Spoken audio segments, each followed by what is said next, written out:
Are you overwhelmed? Life in the dealership world is hectic and many times overwhelming for the staff, reducing their quality of life. The emotion of this weighs heavily on the individual, affects well beyond the job and into the family life. You can't go through the day being overwhelmed and then come home and everything's just peachy.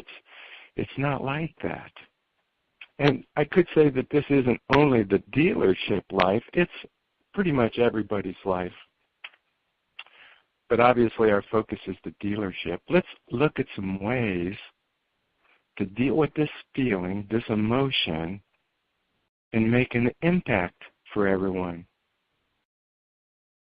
What's important now?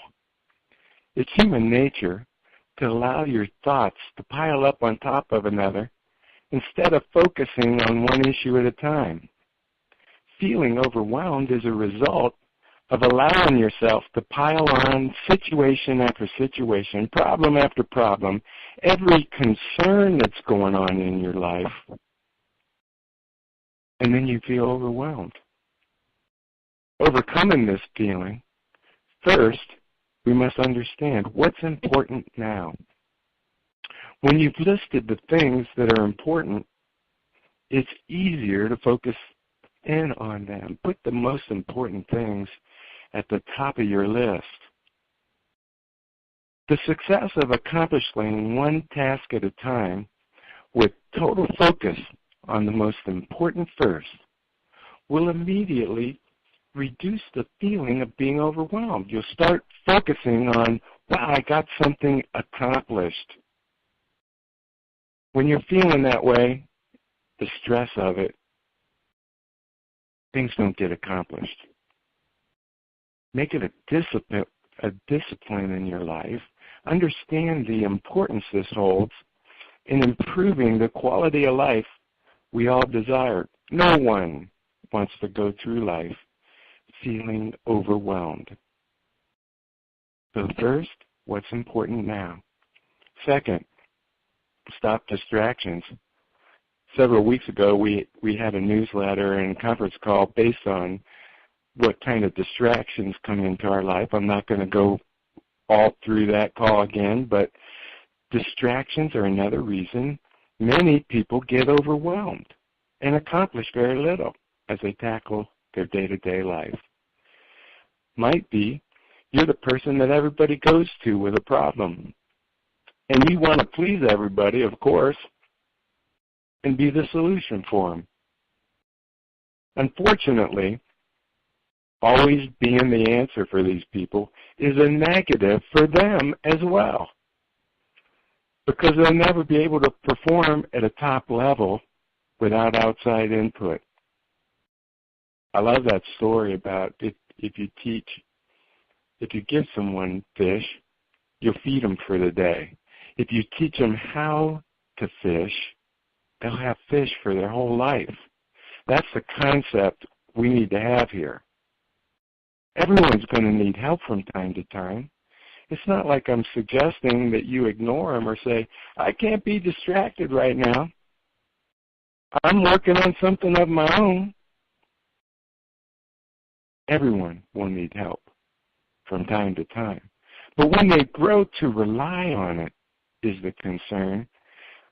When they're not learning how to deal with their own, that is a concern. Everyone will need help from time to time. You won't be able to eliminate all of those distractions coming your way. However, my hope is you learn to become very aware of the need to control them and reduce them.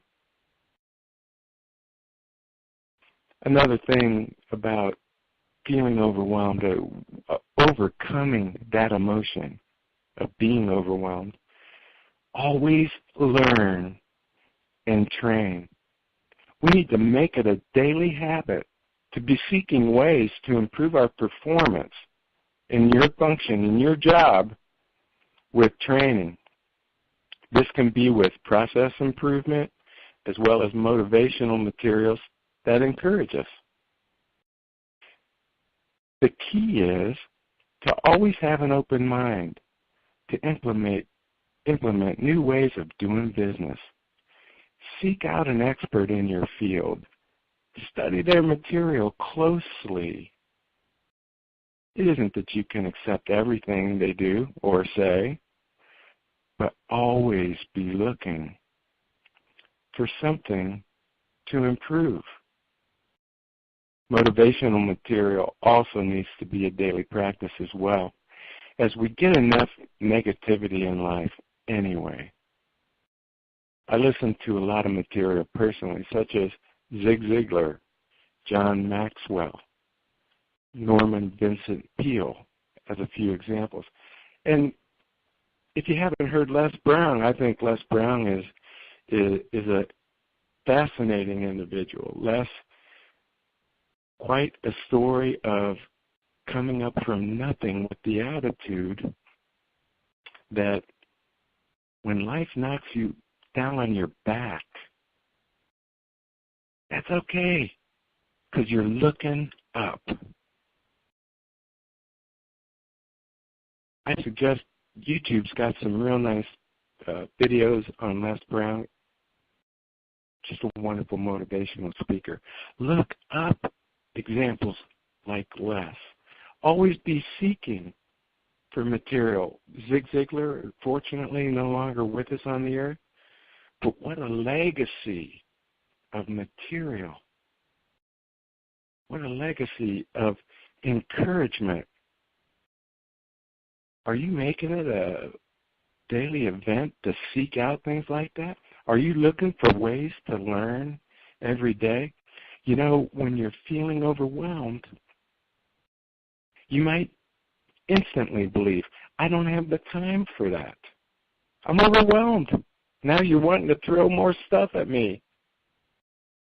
You see, I'm trying to illustrate ways to overcome that feeling, to overcome the adversity that feels, the uncomfortable position of your spirit. Doing what you're doing now isn't working, or you wouldn't feel overwhelmed. This is a step-by-step way to attack it. Another way of overcoming this feeling of being overwhelmed in our lives involves faith and exercise. I personally spend time reading scripture with prayer and meditation away from the rush of the day. For me, exercise is also a critical component. My personal goal is to walk over 5 miles every day, and I understand many times I'm going to fall short of that. 5 miles, believe it or not, that's a pretty long walk. I wear this little tracker, Fitbit tracker, and it measures how long you sleep and can actually use it for what you eat, track what you eat as well. But that Fitbit tracker, it says as long as I've been wearing it, I've walked over 1,600 miles. So I'm not done too bad with that. And when I'm feeling that build up, that emotion, the overwhelming feeling that definitely comes to me also, a nice walk through the woods at a reasonable fast pace. Listening to the birds chirp right now is a comforting thing. My faith, my exercise help me personally overcome the feeling of being overwhelmed. Now, some of you might not have a faith, and you say, well, I don't believe in God, but the exercise part of that I buy into. You see, isn't that just what we were talking about in learning and training always? You might not have that faith or belief in God.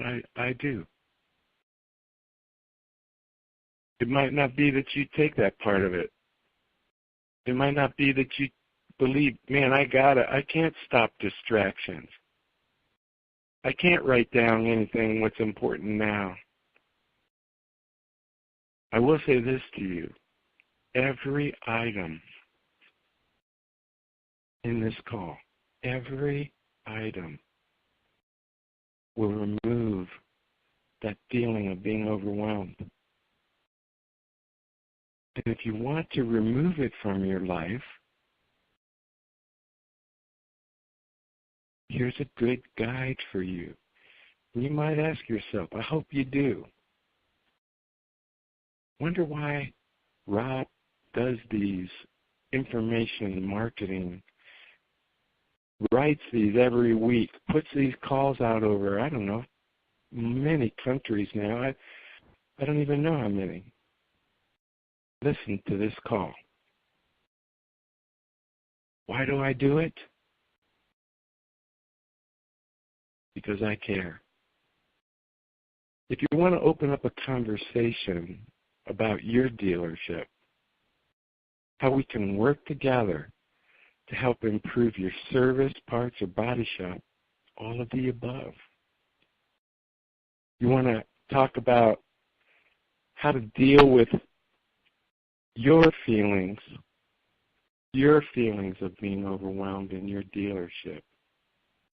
I'd love to have that opportunity to chat with you. Just go to the website and click on that free review, and we'll communicate on a call together. For no other reason. There's no money going to change hands. For no other reason than I care. Wish you all a great day, and I'll talk to you next week.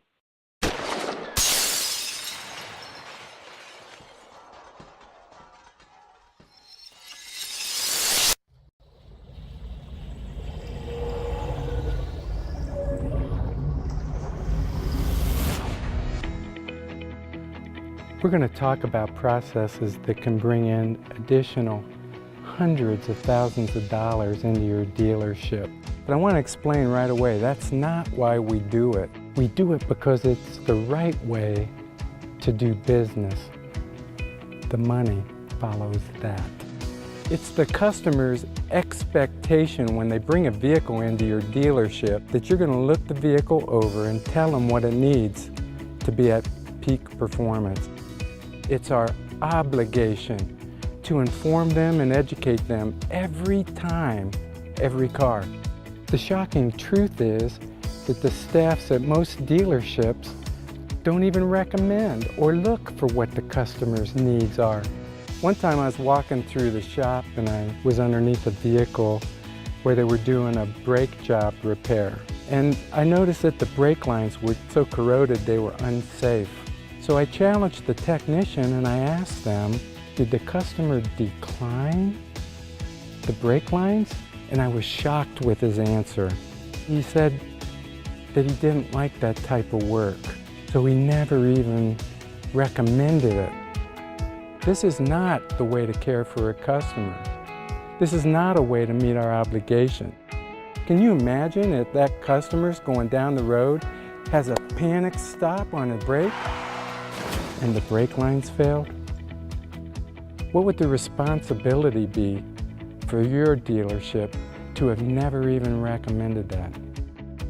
One of my own personal regrets is that we never recommended batteries on just a maintenance replacement. Instead, I would wait until the battery failed and they were towed into the dealership. It was $150 for the vehicle to be towed in. Then we had to have a technician diagnose it, determine it's a battery, and then replace that battery. The customer doesn't understand why it took $350 to replace that battery when Walmart puts it in for 85 bucks. The sad truth is that we failed that customer because we should have recommended it before it failed. Isn't that what preventative maintenance is all about? The mission is to inform and educate the customer every time, every car, what that vehicle needs to be in peak performance. I want to talk to you about an incident that changed my viewpoint on this dramatically. An advisor came up to me one time and asked if I would get involved with an elderly lady sitting in the waiting area. The repairs on her vehicle cost more than the vehicle was worth. So I went in and I explained that she should go over to the used car department, pick something out, and instantly tears welled up in her eyes. And she said, "Can you fix it? Can you fix it?" I said, "Yes, we can repair the vehicle, but it doesn't make financial sense." And she said, "Fix it. Because you see, that was my husband's car, and he passed away last year, and when I drive it, I feel closer to him." She fixed that vehicle because she understood the value of it greater than I did. You see, that changed my view on all of this. All my mission was to tell her what was wrong with the vehicle. You need to establish a culture that says, every time, every car, I'm going to tell the customer what their vehicle needs to be at peak performance. That's the commitment. That is our obligation, to inform and educate. Make that your mission.